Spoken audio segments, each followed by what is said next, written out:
times through your physical format, you assign things to yourself. Like you say, I'm really good at dancing, but I'm not really good at conversation. And we say, well, then you open the floodgates for more impulsive dancing, but you close them relative to thought during conversation. You see what we're getting at? You could open all of it. You could say, I'm good at everything I do. I'm good at all of it. Ideas flow to me. Impulses flow to me. I'm in the flow of things. My source energy knows everything that I've asked for and is feeding it to me in real time all the time. And I'm happy and open and receiving and satisfied. There's so much in the pipeline at various stages of evolution and various stages of readiness to explode into your awareness. And so what is a true manifestation? Isn't a manifestation when something comes into your conscious reality?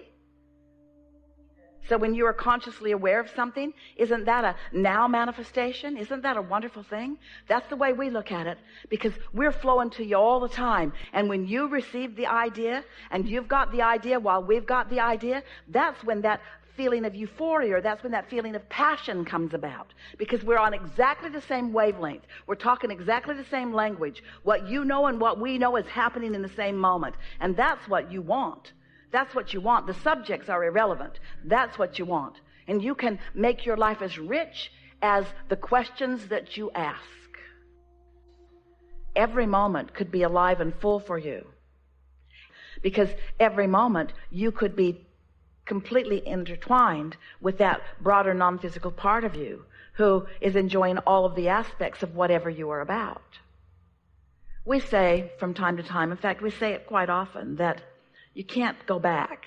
And so we know that when you taste a period of time, when you allow yourself to be in alignment, that you allow a momentum to happen that gets feeling so good that feeling less than that good just doesn't feel that good. But you can help all of those moments by doing what we've called prepaving, by anticipating in advance, or by acknowledging. And here's a piece. This is what we would do if we were in your physical shoes. We would acknowledge that everything that we desire, which means everything that we are becoming. Think about that. All of your desires that you wish to manifest is just another way of saying all that I am becoming. So all that you are becoming, all that you are in the process of becoming, you want to be as conscious of that becoming as possible, which means you want to be as present in the moment, which means you want to be as open to the receiving of the energy in that moment as possible. You just got to lighten up. Just be less self-aware. Be less self-condemning. Be less aware of dilemma. Be easier about it. Be more trusting that the universe has it. Be more trusting in what's going on in the vortex. Be more accepting of what's going on in the vortex. And meanwhile, just enjoy the quieting of your mind. We know you can't quiet your mind all day, every day, but if you're accomplishing that for a few minutes every day, then that's enough. And it just gets better and better and better and better. Now, what we want you to understand is the more you talk about those things that are working, the more the abundance that you've already asked about will work too. This is what we mean when we say you got 10 topics, 9 of them are just the way you want them, 1 of them isn't. Most people spend all their time asking the question about that one, and they hold that one in suspended animation. Focus on anything where energy is flowing, and then energy flows to everything, even the abundance. But if you focus upon the topic where the energy isn't flowing as much as you want, then you slow the energy down. We'll just say it to you straight up, as loudly and as clearly and as directly as we can. You cannot abandon a desire. When you increase your attention to a subject, when you're still more in the problem end of it than in the solution end of it, increasing it slows it way, way, way, way down. And attention to it isn't abandoning it, it's crippling it. So the answer is you got to be sure that you're in the receiving mode, and then in the receiving mode you increase it. Don't goose it up until you're sure which end of the stick you're on. This conversation has been a really good one. You moved to a place you haven't been before.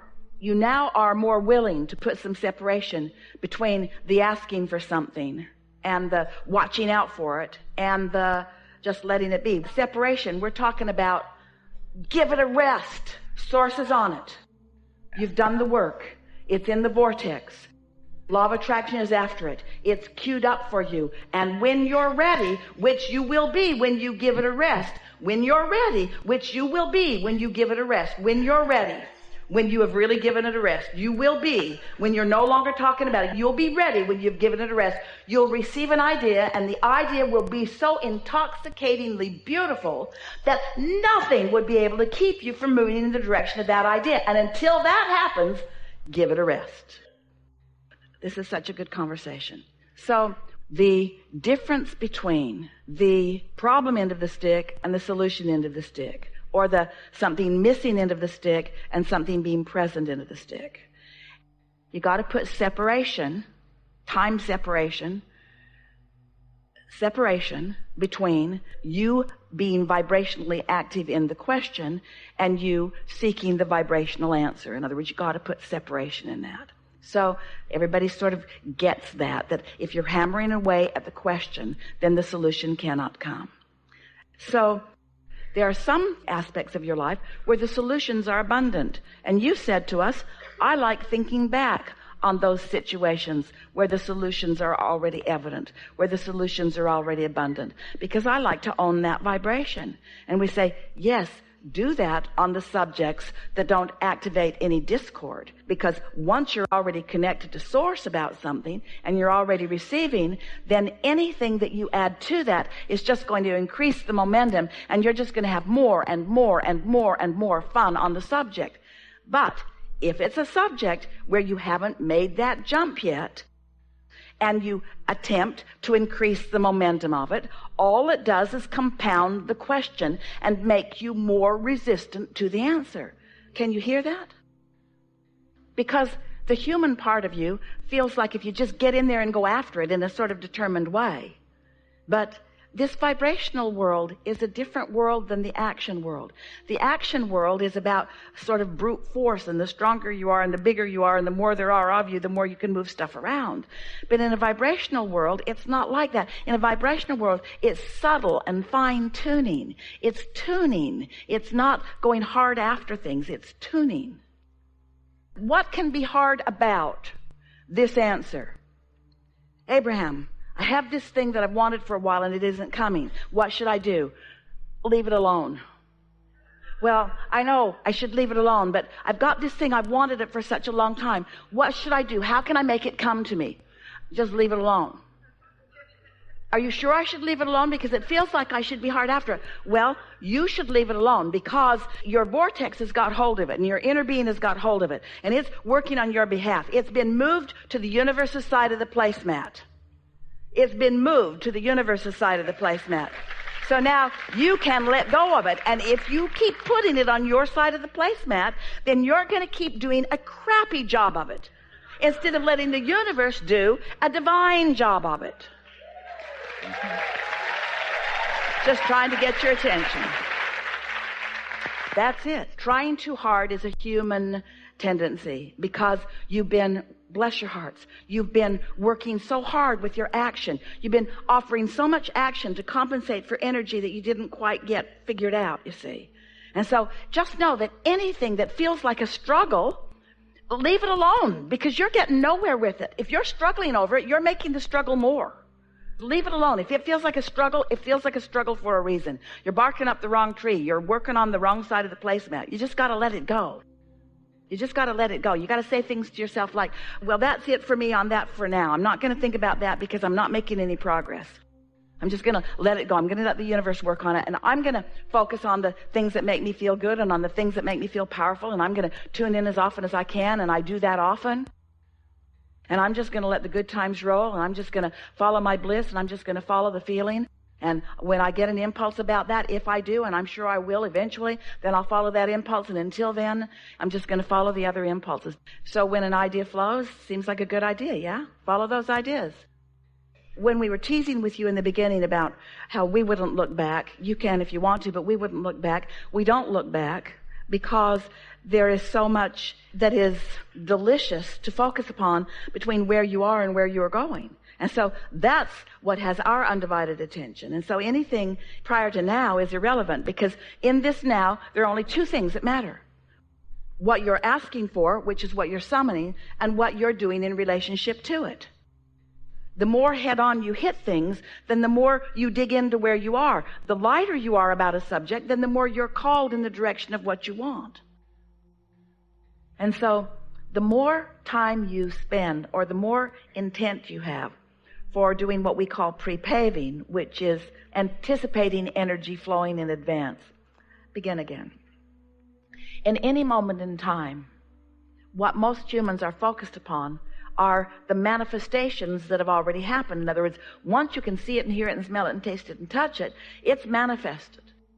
And so the things that you're looking at that are manifested have less potential to really please you than the things that are still in the process of becoming.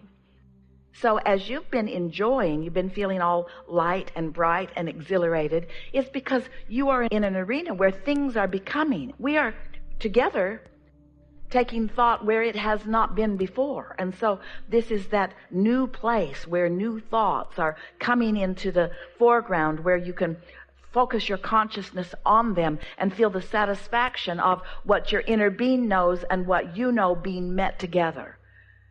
There is so much that is potential to be discovered, and your inner being is queued up and ready for the discovery of it.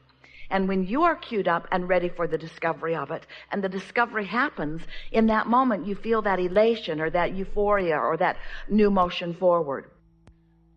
Well, technically, every moment of your life can be like that, because your inner being knows what's in your vortex and already understands. Your inner being has been able to do much more segment intending about the things that are coming.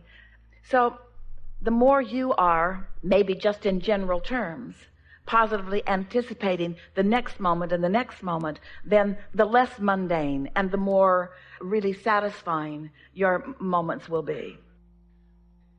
Something that helps is to acknowledge how satisfied you feel. When you say it's mundane, that sounds like dissatisfaction.